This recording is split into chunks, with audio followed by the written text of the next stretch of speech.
Oklahoma is the land of second, third, and last chances. Who were the people that made it so? The Red River Institute of History, johnjdwyer.com, me, Gwin Faulconer-Lippert, and our signature sponsor, Atwood's Stores, present Oklahoma Gold. Together with our Will Rogers Medallion-winning author-historian John J. Dwyer, we'll stitch the golden threads of Oklahoma history. It's Oklahoma Gold.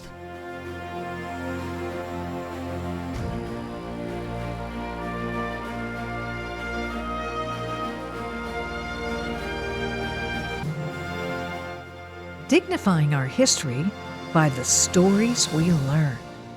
Oklahoma's first was a founding father. John J. Dwyer, what's this story?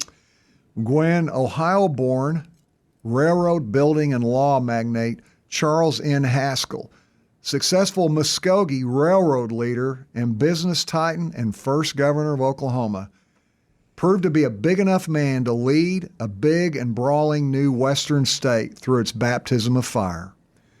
He was a man of action, was Charles Haskell, in a memorable era and land full of men and women of action. Controversy and accolades alike festooned him, and isn't that the case with all interesting leading men? And he made close friends and bitter enemies of those who would be president and those who were. He led the infant state with a cocksure confidence he backed up with deeds, and he might even have saved it a time or two. In a distant generation, he rises up as a preeminent founding father of Oklahoma and one of the great men in our history. And today, Gwin, we'll examine two of his most memorable feats, swiping the seal and saving the state. One of them we also cover in Volume 1 of our book, The Oklahomans, The Story of Oklahoma and Its People, and the other we cover in Volume 2. He was such a big guy, he got into both books. So first, regarding the state capital. In a June 11th, 1910 statewide election, the people of Oklahoma determined their permanent capital.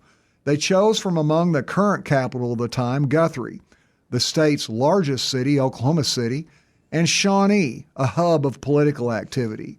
The winner would gain enormous opportunity and influence.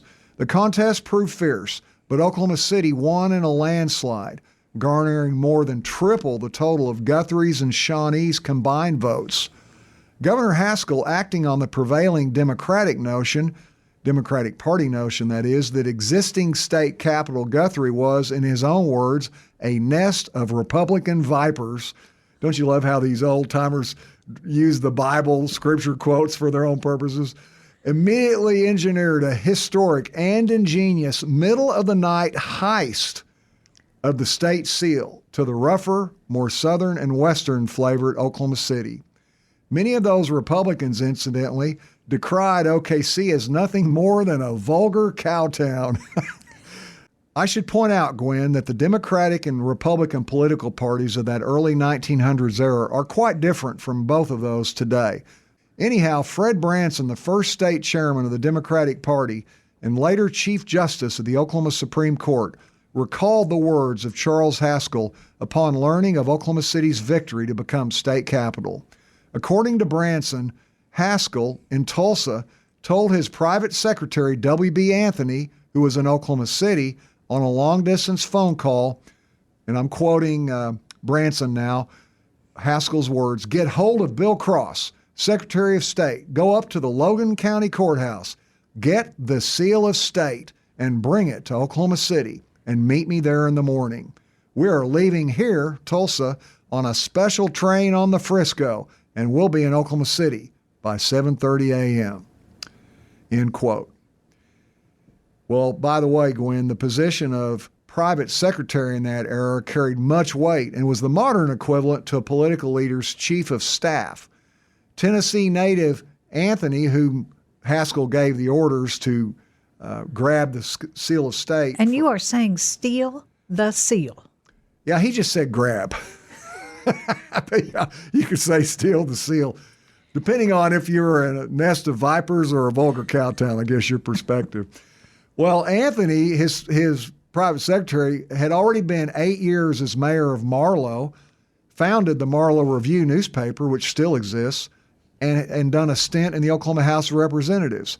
and Anthony proved equal to Haskell's audacious challenge to, yes, physically remove the seal that should abide in the head of state's office to Oklahoma City. How he did so makes for fact that is more dramatic than most fiction. Anthony took a car rented by the Oklahoma City Chamber of Commerce, so the chamber was all in, to Guthrie, arriving at his rented room at 3 a.m.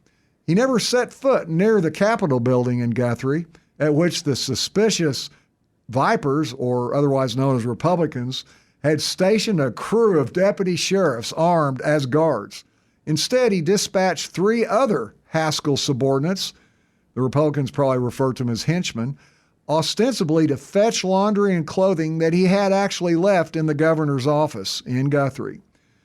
And here's what Anthony later wrote about the event to correct a legion of mythologies that the event spawned. Quoting now, "The seal of state and the recording book were concealed in the bundle of laundry and clothing and removed from the building to my room without anyone except the principals ever knowing what was going on." End quote. Well, fellow Oklahoma founding father William Alfalfa Bill Murray had his own version of the story. He claimed in 1952 that the plotters called upon Jim Noble, a black messenger and custodian in the state offices of the era, to secretly carry the seal on his person to Haskell at the Lee Huckins Hotel in Oklahoma City, since a man of Noble's race would not be questioned. In a prior series of daily Oklahoma newspaper articles and an enduring African-American oral history agree with Murray.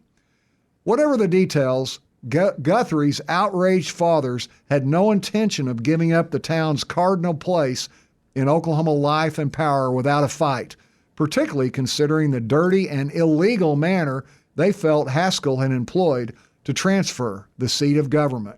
They built their case on a provision of the 1906 Enabling Act that had cleared Oklahoma's entrance into the Union.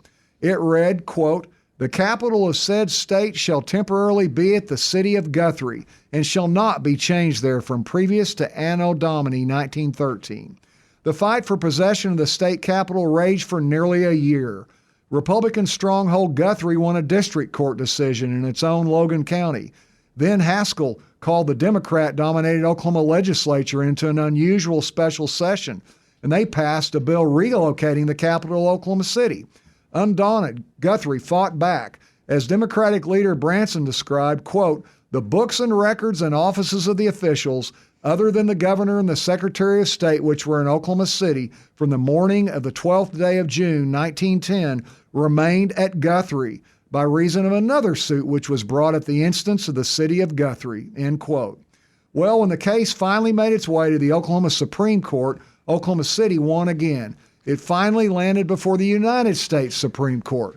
There, the justices ruled that nothing contained within the Enabling Act or anywhere else prior to statehood could diminish Oklahoma's right to govern itself on an equal basis with any other state in the Union, including the decision by both the people and their elected representatives to relocate their capital in Oklahoma City. So it was because of the election that Oklahoma City really retained capital status? That's right. The people of the state wanted it. Oklahoma City was 6 times as large as Guthrie. But still, another feat of Charles Haskell is yet to come. This is Oklahoma Gold.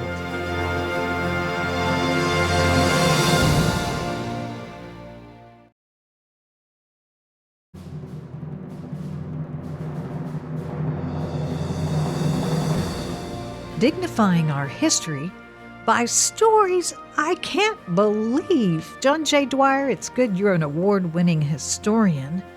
Tell me more about Oklahoma's first Charles Haskell, who ordered the stealing of the state seal? Actually, it was just the securing of it, according to his side. Oklahoma, the one place where fact truly is stranger than fiction.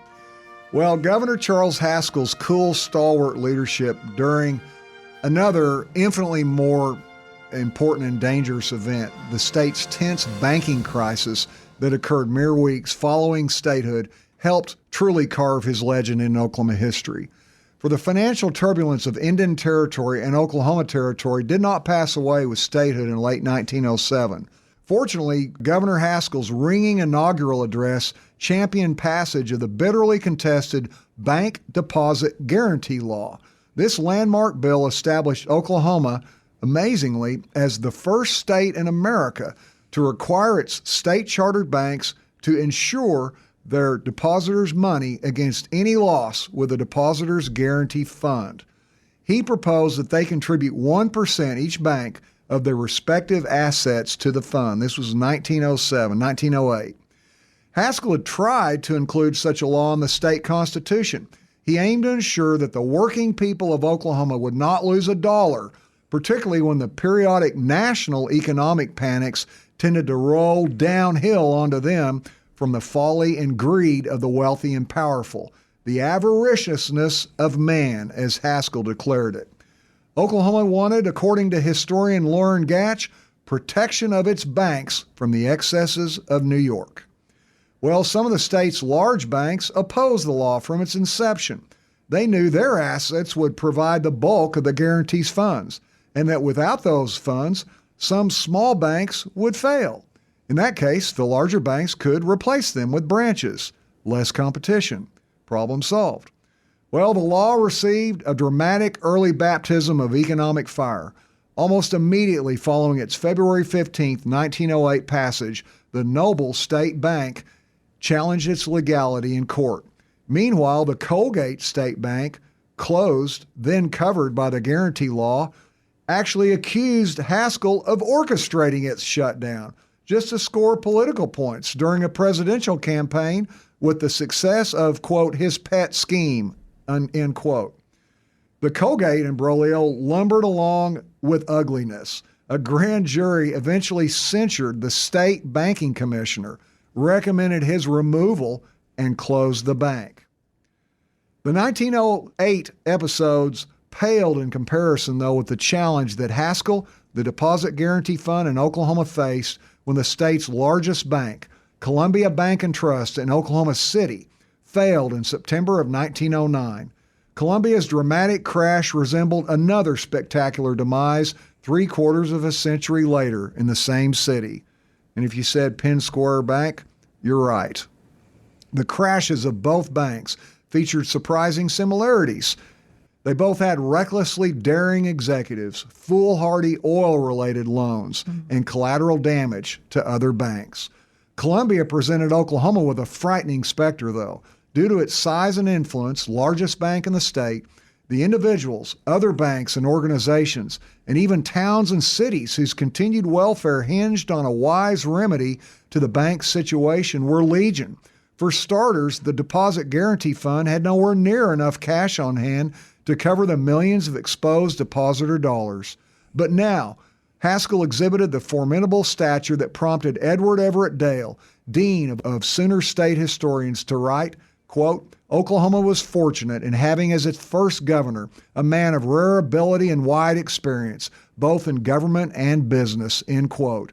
With colossal stakes in the balance as he faced some big banks' continued opposition and negative media coverage inspired in part by his political enemies, Haskell rallied the state's political and banking establishments, and even his friends among banking heavyweights in much larger cities like Kansas City and St. Louis.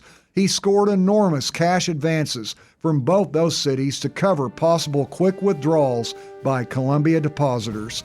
Haskell's efforts, coupled with the bank guarantee deposit law and the grit of the people of Oklahoma, conquered the crisis. The doors to Columbia Bank and Trust never closed until its liquidation.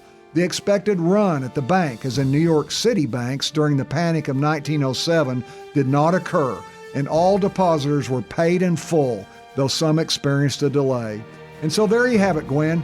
Charles Haskell, Oklahoma's first governor, weathered opposition and conflict, but was a leader like few others since. We all need to be familiar with him, and so do our children. And I haven't even mentioned today Haskell's king-size feud with none other than President Theodore Roosevelt. Teddy tried and somewhat succeeded in wrecking Haskell's political career, though he failed to get him convicted of felony offenses and thrown in prison. And we think politics today is rough. Now that's Oklahoma Gold.